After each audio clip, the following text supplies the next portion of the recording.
We're excited that you could join us today here at the DisOrient Asian American Film Festival of Oregon.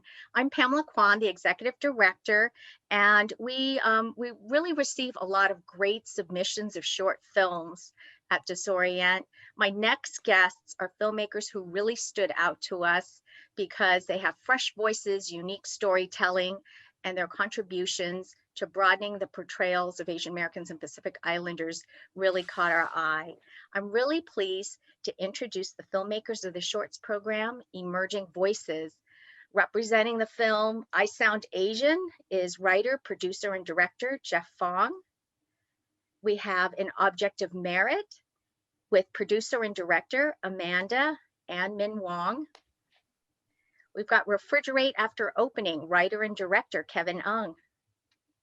And I'm pleased to introduce you to Blue Suit with writer and director Kevin Nguyen. Welcome. It's all really wonderful to have you all here. Thank you Thanks for having us. Yeah, it's great. Well, let's start off with Jeff, I Sound Asian. Some might say that this is a little bit offensive, wouldn't you say? Just a little bit? Yeah. And if they think so, then that's the point. Yeah, I know. It's offensive, but it's honest because your main character, Peter, has internalized all these negative stereotypes about Asians and Asian Americans. Like, it looks awful when you see him saying it and repeating it and responding to it, but it's nothing that's new to us, right? Exactly. That's the point of it, is to, in a way, sadly get people to laugh in a way that they normally laugh at stereotypes, and then to make them question why they're laughing at that. And then to hopefully get people to explore that within themselves and potentially with others. Sadly, you have to push at the wounds a little bit to get people to respond. And so through ours, we took something that is a real thing where you can somehow, it's a very rare thing where you can actually like hit your head or have a traumatic thing happen to you, and then you suddenly speak and it sounds like you have a different accent based off of how it makes your language function in your brain. So we took that little thing and just explored a lot more with it, specifically with Asian culture, and sadly a lot of people feeling like they have to hide aspects of themselves and their culture instead of embracing it. Right. So like your main character was really being judgmental with his parents. He was like, your accents, oh my gosh, your food. Did you and your other your co-director, other collaborators on the film, did you discuss, oh, we're crossing a line, I think we can't go past here? Because you've got some points there that are pretty edgy. Yeah. So for us, there was a few things for Qua, who played the lead character. He's Vietnamese, and so he really wanted to explore things that he's seen in his culture and within his family. And a lot of those things that his character speaks are sadly a lot of things that people in our generation tend to say to their parents. They like try to get their parents to speak like better English and like try to hide things from them because they feel embarrassed by those things in America, because we are nurtured to believe that we should be more American than embracing the Asian part of ourselves, which is terrible, which is a terrible thing that a lot of people tend to do. And that's the reason why we needed to push those things. If you don't push it enough, it doesn't give you that big of an impact. That's why certain films like Jordan Peele's films, for instance, are so good, because they push those boundaries and they really make you uncomfortable and it makes you think. And so we're trying to do that with our culture. We're trying to push those boundaries and get people to kind of like be like, whoa, get that weird uncomfortable feeling. Because when you do that, you're viewers will get that. Yeah. That's good though. That's the point. You can't be scared to do that, because to me, that means we're doing our job well, right? If you can Mhm. get the viewer to experience an emotion to like a heightened degree, Mhm. and you're able to do it with good storytelling and able to use kind of intelligent storytelling to help push a narrative for social change and to get people to feel better about themselves and their culture, then you're doing something good. I think. Right. Right. You incorporated sexuality into your short film. And what kind of commentary does your film make about Asian American masculinity? Yeah, that's a great question. I'm glad you asked. It's something I think I've seen Kevin's film. I think Kevin could talk to this a little bit too, and how it's important to show it. It's really important to show, especially Asian male sexuality, Hmm. because it's not explored in American cinema very well, and or well at all. And when it is, it's really bad, and it Hmm. shows Asian men in as nerdy, never able to get the person they're going after, insecure, embarrassed, shy, skinny, all these like negative aspects that are making men feel that they can't do those things when they watch it. You know, if little kids watch a film and they see the Asian man not able to have confidence, Hmm. oftentimes they think that's what they're supposed to do, right?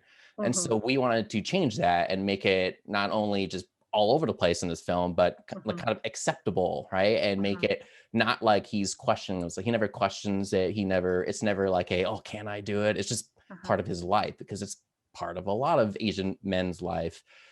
So that was really, really important to us. And just Hmm. again, to just push it.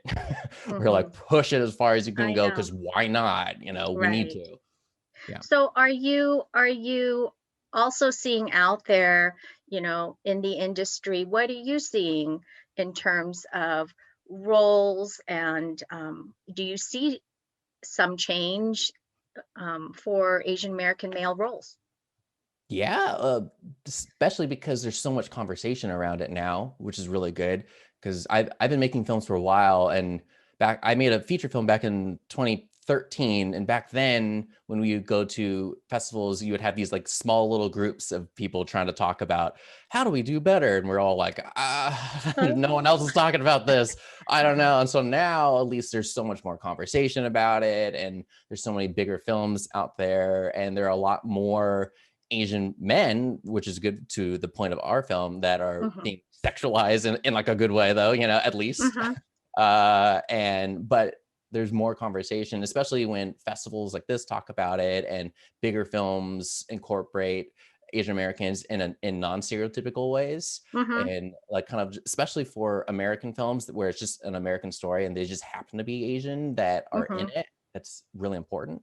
So Mhm. it's definitely happening. I mean, we're seeing. I mean, I think there's a really big reason why Parasite did so well and why Mhm. Minari is doing so well, right? And then the Crazy Rich Asians boom. There's things are happening, is allowing a lot more filmmakers to feel more confident that they can actually do something. Right. So, I Well, mean, that's wonderful. I'm glad to see that. And, just coincidentally, we happen to have all of your films have male subjects.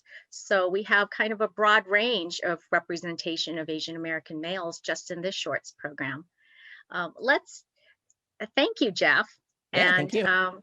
yeah, I'd love to talk with Amanda about your film, An Object of Merit. So this film was very, very, it could have been very simple because it's an artist's journey, but it's really more. Can you tell us about your film? Yeah, so if you haven't seen it yet, it's about a Korean Canadian ceramic artist. His name is Min Jae Lee. He's actually now practicing in South Korea. So that's really been really exciting. We shot Mhm. this 2018, I think. So it's been almost 3 years now since we shot it. It basically we follow him on his journey to discover the influences on his functional wares. Mhm. He's got both his Korean side. he moved from South Korea to Canada when he was 12, and then he grew up. He spent his teenage years here in Canada, in Toronto. So you've got two halves of yourself. You've pretty much spent half and half in two countries, right? And how do you merge those things together? How do you make art that you're proud of? That not only is your art not only does your art have a purpose, but you as an artist, you can be proud of that purpose, you know what I mean? So we wanted to sort of discover his journey, and in the film, he reaches out to two different mentors to kind of talk about where his life is headed and what's important to him in his art. Right. Well, I think your storytelling skills really shine in this.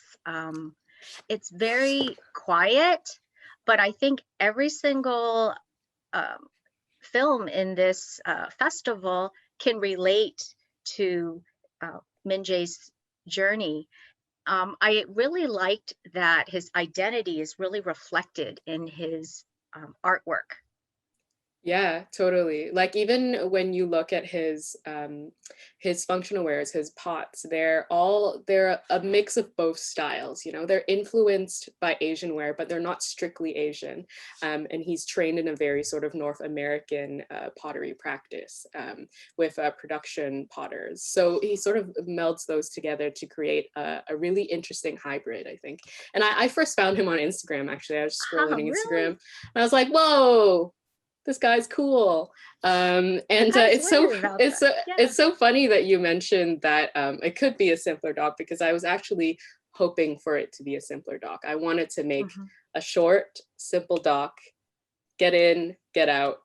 But I met him, and then I was like, there's so much to this story, and I related so much to it too. I'm also someone who moved here at 12. So, and then I figured, why not tell the whole thing? Like, why not? Let's just do it. I want to meet these other potters. I want to explore your journey. So that's what we did, and here we are.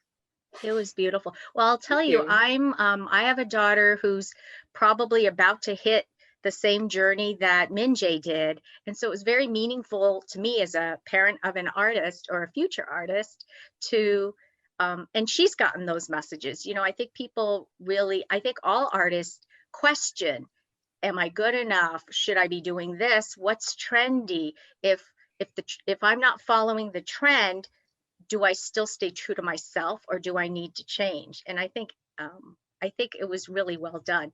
I like what you said his philosophy was: beauty and utility. Yeah. It's I think a very opposite from the sort of fine art approach to things.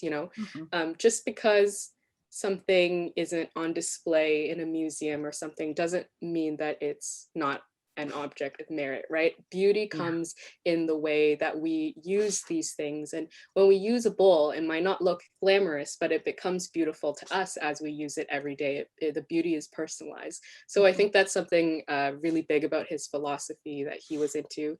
He, we delved into a little bit of Korean and Japanese pottery history, some folk art and folk pottery while we were researching, and then part of it made it to the film as well. So it's just kind of exciting to see these sort of folk arts, take on a new life and continue on with the new generations. And, we are all people of multifaceted identities, right?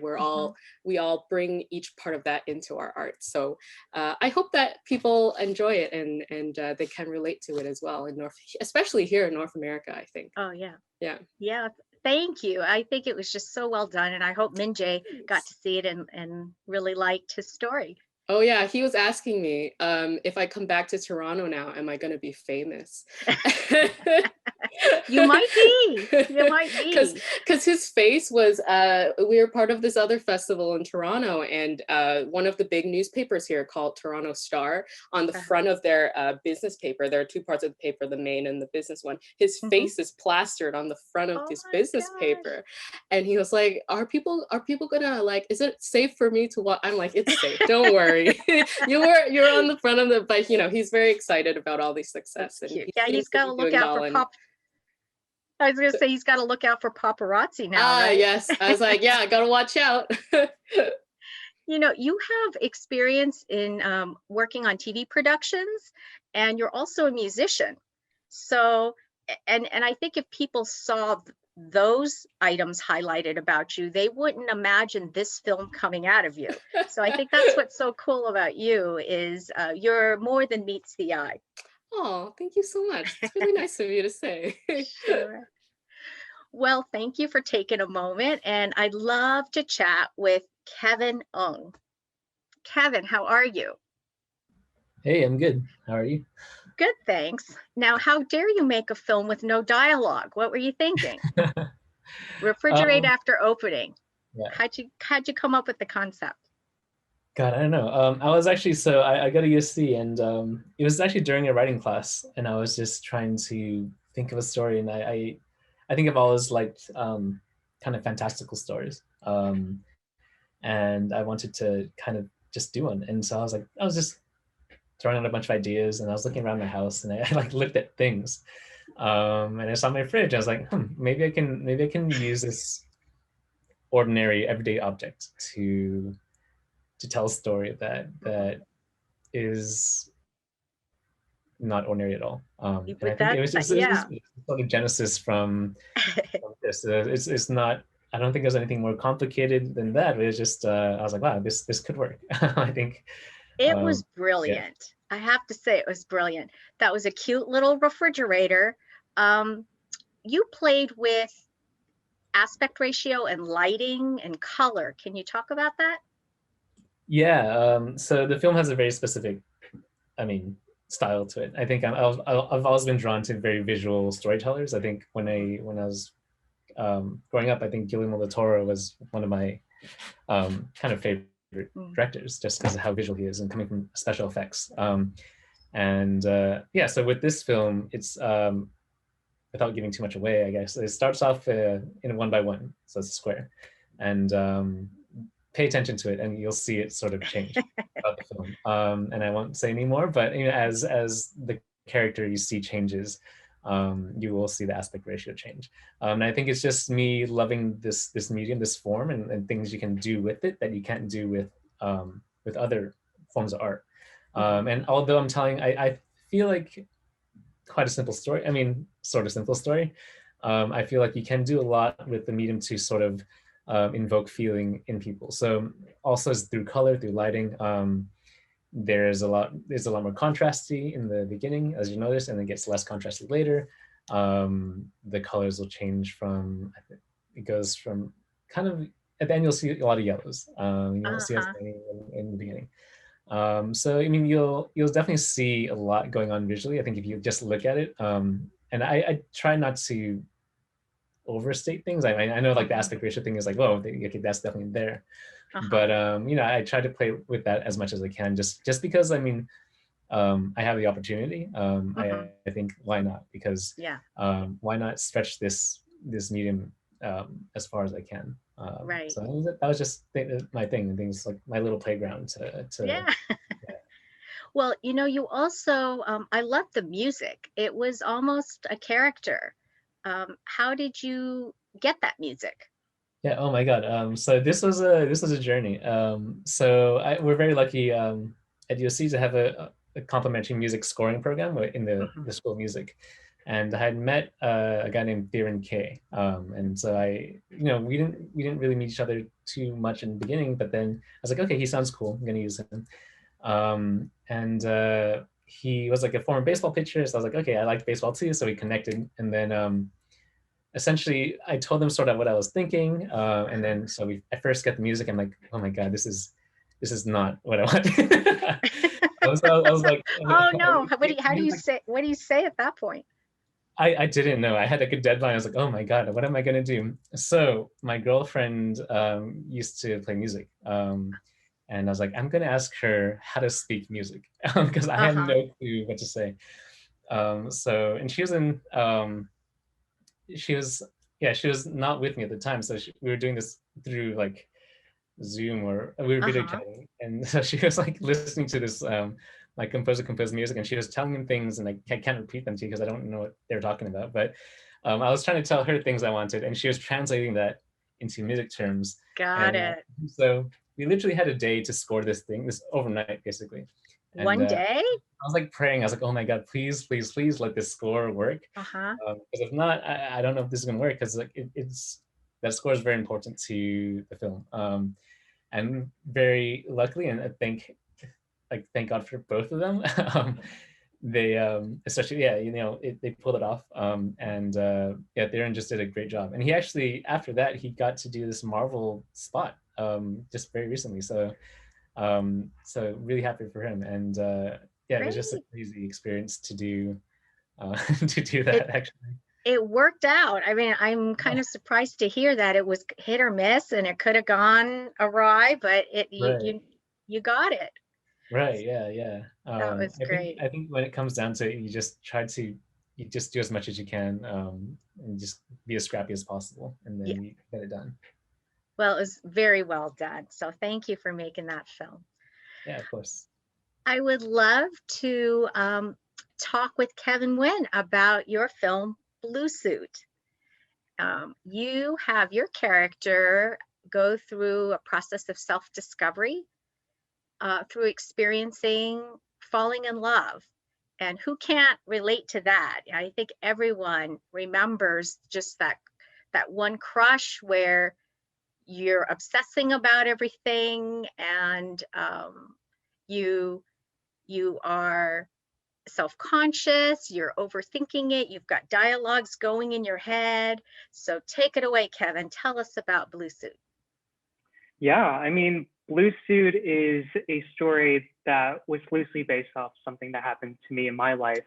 And so really the story follows John, and John is an anxious, hopeless romantic. What a combo of a human. And for him, he has feelings for his friend Henry.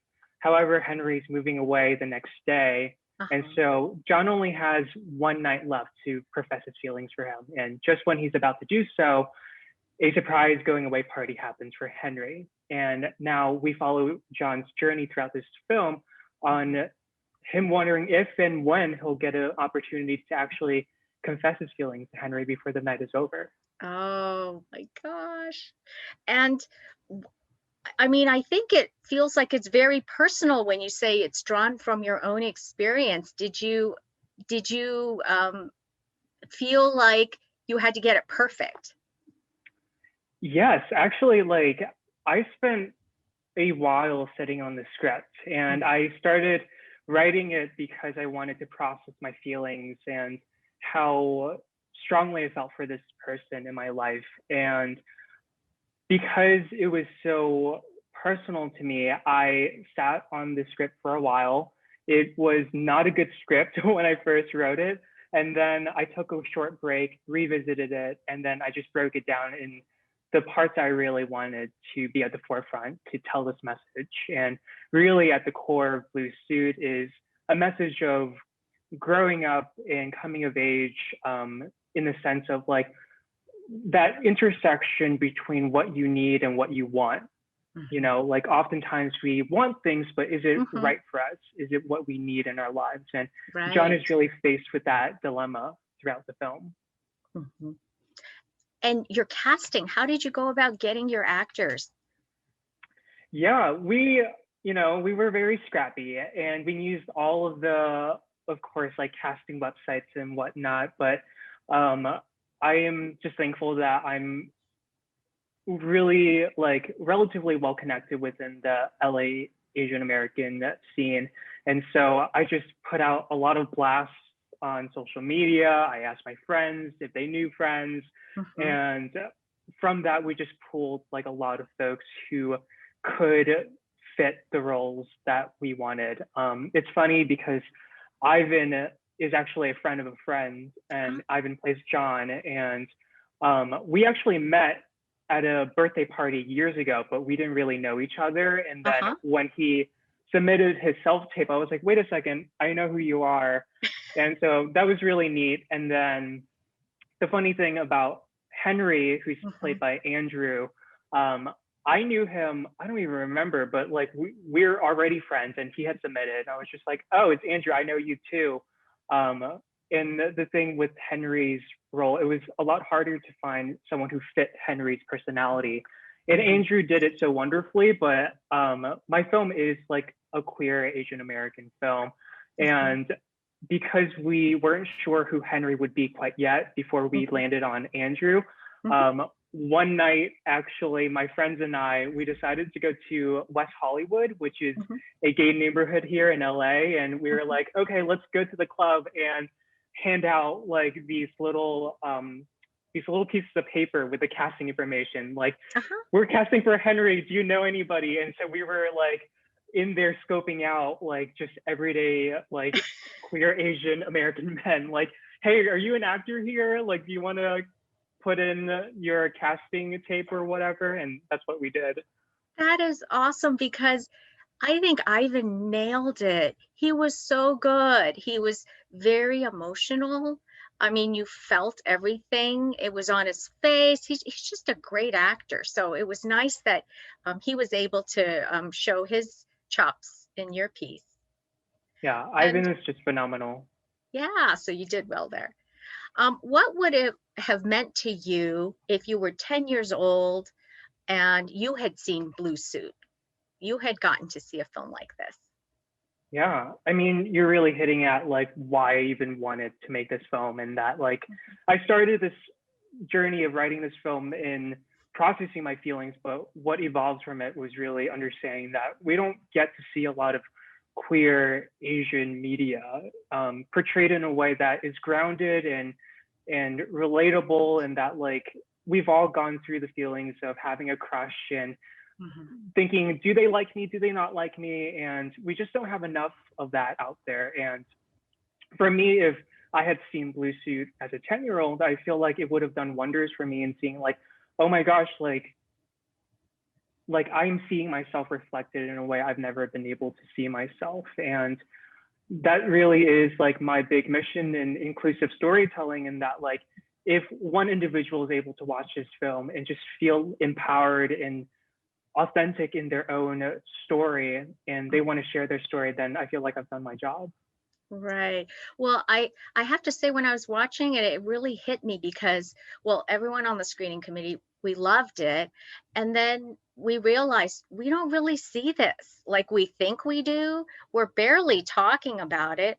And as I was preparing to meet with all of you and really think about all of the different portrayals that you have of just men, it made me wonder if sometimes it feels like it's inconvenient to bring up, hey, I have an Asian American gay narrative, when we're fighting just to get portrayals of Asian American males just accurate, like just we're trying to even just get that. So does it feel like sometimes it's inconvenient or complicated to also say, hey, we have stories, we can expand on this? Yeah, I think that's a phenomenal question. And I may give an answer that not many people will give, in that like, I don't care. In that, it's like, good that you don't care. Because growing up as a gay Vietnamese American son of immigrants, like I don't see myself portrayed in westernized media. I don't see myself portrayed in mainstream media as often. And yes, we do have this journey and this effort to expand what representation looks like for Asian folks and Asian diaspora. But at the same time, my narrative, I'm tired of hearing that my identity is too niche or inconvenient. And so, I mean, that's the biggest reason why I'm even in the industry trying to make films and write and direct. And it's because I want to disrupt what mainstream media even looks like. I want people to watch myself and be like, wait a second, we haven't seen this, or like, this is an interesting perspective. And I want them to feel like we're here too. And like, we are so multifaceted, our community, so much so. And we should be really disrupting what mainstream looks like. Bravo. I love that you said that. And yay! Jeff, what was it like for you working with you had to find, we talked about casting for Kevin's film. What was it like for you trying to cast? Because this is a new kind of role. Oh boy, it's a great question because it happened and didn't happen because so we were trying to find a lead, and sadly, like with the time frame we had, we didn't have a ton of time to cast, honestly, and so we did our best, and I know quite a decent amount of actors in LA, similar to like what Kevin was saying, and the role called for something that we wanted them first to be Vietnamese, and so through our network, we actually didn't find too many people that fit exactly what we were looking for.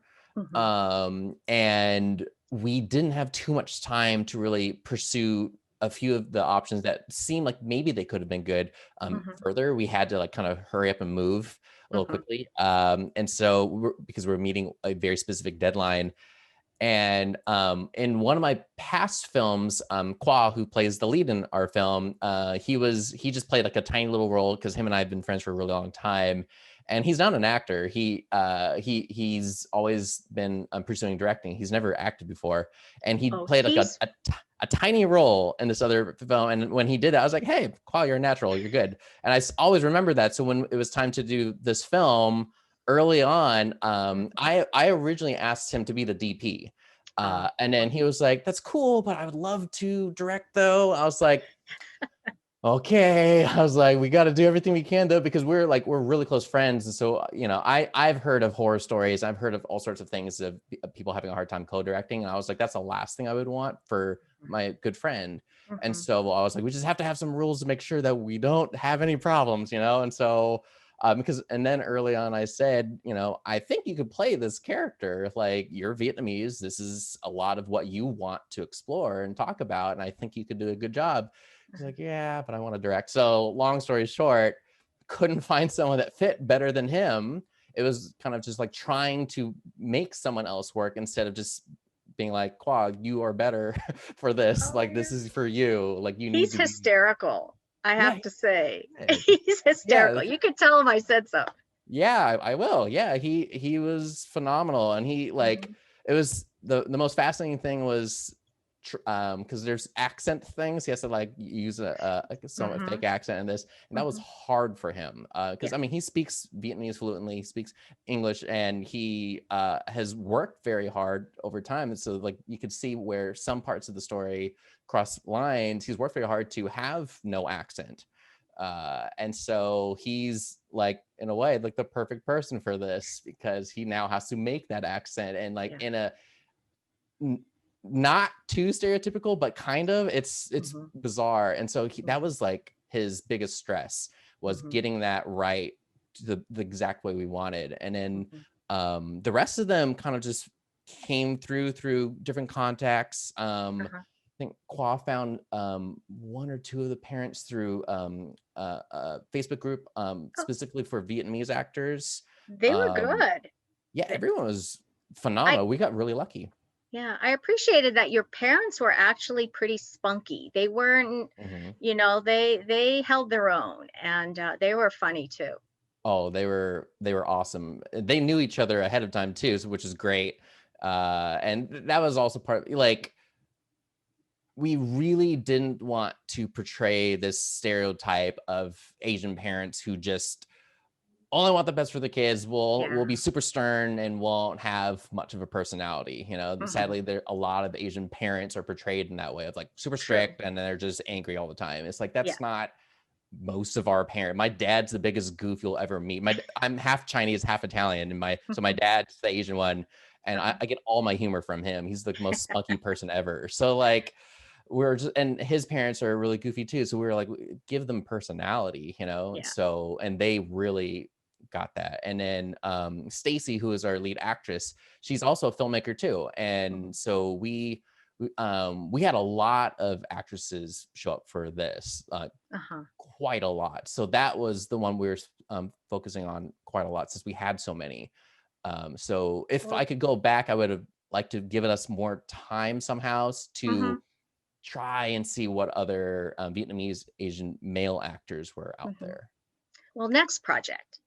So that brings me to my our next point is I'd love to hear what everyone's doing next, or what you're interested in doing. Like, what would you love to do, or what are you working on? So why don't we start with Amanda? What are you inspired to pursue? Because you're multi-talented. You're like, music. Do I direct? What do I do?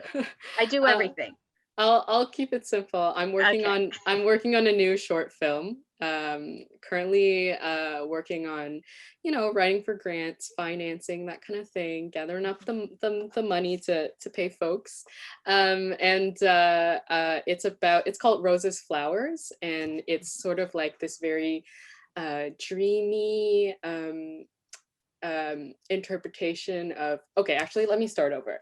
How do I explain this in a way that it's like one of those, like it's kind of like dreamy and experimental, but the cinch of it is that there is a woman in her late 30s now who's reflecting on her time where she used to live in Indonesia, and reflecting on her friendship with someone there. And in 97, 98 was around when there were riots in Indonesia, as well as the Asian financial crisis was at its peak at the time. So sort of thinking back on trauma, guilt, privilege, and what that means in a friendship, and how that sort of affects someone now thinking back on the past. So it's told a lot through dreams and through imagery.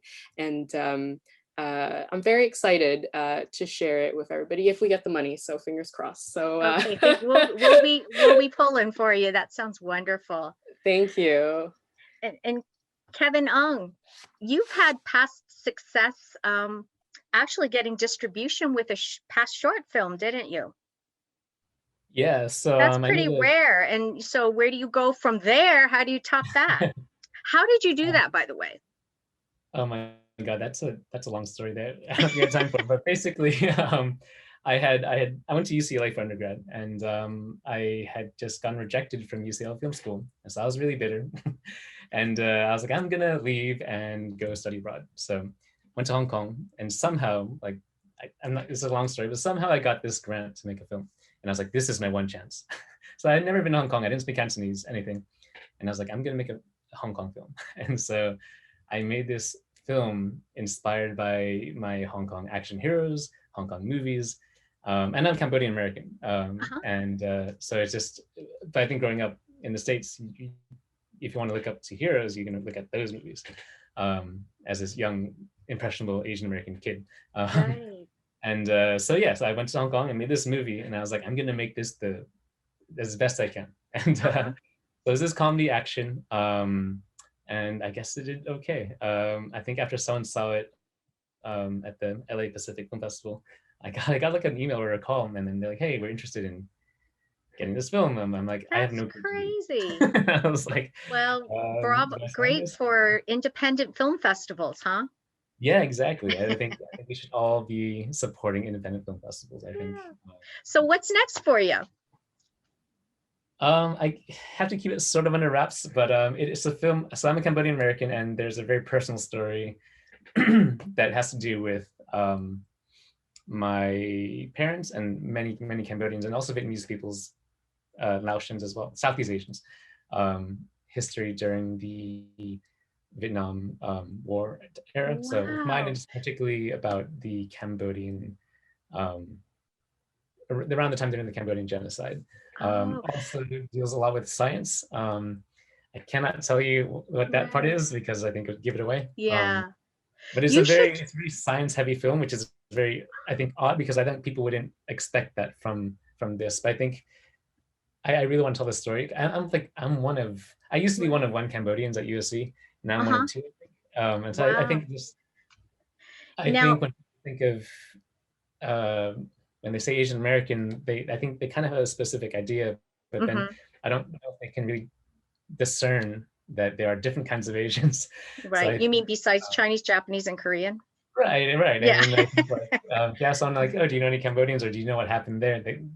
Chances are they're not gonna have an answer, and that's not their fault. It's just these stories aren't out there. So I think it's up to I think, at least for my community, Cambodian American filmmakers to make these films. But also with Refrigerate After Opening, it was just, I want to also prove that you don't need to make an Asian film. You don't need to make films. You can make films with anyone else. And so I think it was my way to be like, hey, I'm not just going to make Asian films for you guys. I'm going to make films, like regardless of if it has an Asian or not. I'm going to tell you a story, and I happen to be a Cambodian American, and I'm going to inject my background into this, whether or not I'm going to. So it's just, I think that's sort of like.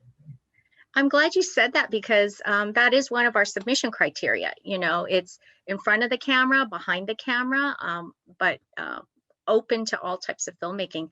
We happen to have, you'll have to check out in the rest of DisOrient, we have a film screening that's on Cambodian American and Vietnamese American stories. So you'll want to check that out. It's the Ghost Mountain and Keep Saray Home and Cambodia Town Not for Sale. So you'll have to check that out. Yeah, for sure. And Kevin, Nguyen, tell us what you're working on. Yeah, so I've just been writing a lot, and I'm actually working on a TV pilot right now. So just been working on that. Don't want to reveal too much, but it has to do with being Vietnamese and in a part of town that isn't Westminster, where there's a lot of Vietnamese folks here. So we just explore what it feels like a Vietnamese community in an area there where there's not a lot of Vietnamese folks. Oh, I can't wait to see that. That sounds wonderful. And Jeff Fong, what do you got cooking?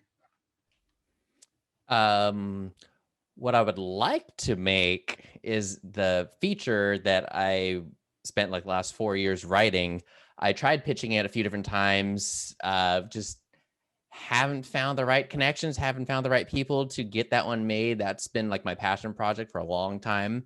It's a very silly medieval comedy, very much like Monty Python and the Holy Grail, but with all ethnicities in that time zone and that type of an era. And it's just madness. I love it so much. I just haven't found the right people. So because of that, it'll happen. Else.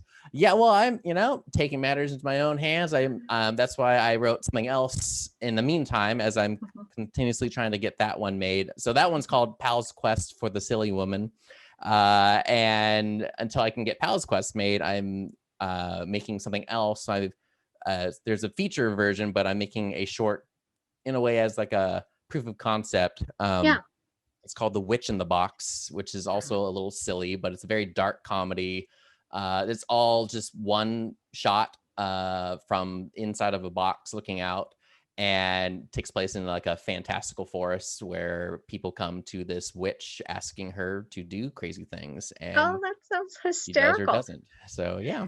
So humor is definitely one of those things we look for in a Jeff Fong piece, huh? It's odd. I never knew that comedy was my thing growing up. Like I would always just write, and then I was always into fantasy. I'm very much into like Dungeons and Dragons. And just every time I would write something, it just ended up being comedic. Funny. And so then I was like, over time, I was like, it's just, maybe that was one of my sad like Asian traits of like, oh, maybe I'm not a funny person, or maybe I'm not comedic, like it was one of those things where I wasn't seeing what I was capable of until I started doing it. And then people were laughing, because like one of the best things about independent film festivals is when you can, when we can do it in person, and seeing a whole, like an actual movie theater full of people watching your film and laughing. And I got that back when I made my feature back in 2013. And I would like, right after that, I was like, wait a minute, I really like that. I like that I can tell good stories and help push for people that I feel like need stories told for and with, and also make them laugh. I mean, comedy is very powerful, super powerful. Again, Jordan Peele, like a perfect person to talk about when it comes to how powerful comedy can be and still can freak people out and do all sorts of fun things. So exactly. Well, we do need humor. And I am just so honored to have the chance to meet all of you and talk with you. You have very different styles, very different subject matters, and it's just fabulous. So we hope everybody gets to check out your films. And we've enjoyed talking about I Sound Asian, Blue Suit, Refrigerate After Opening, and An Object of Merit. So thank you so much for joining us. I wish we could talk more, but we are really, really glad we had this time with you. So thank you again, Kevin Nguyen, Kevin Ong, Amanda and Min Wong, and Jeff Fong. Thank you, Pam. Much. Thank you. Thank you. Thank you for having us. Oh, absolutely.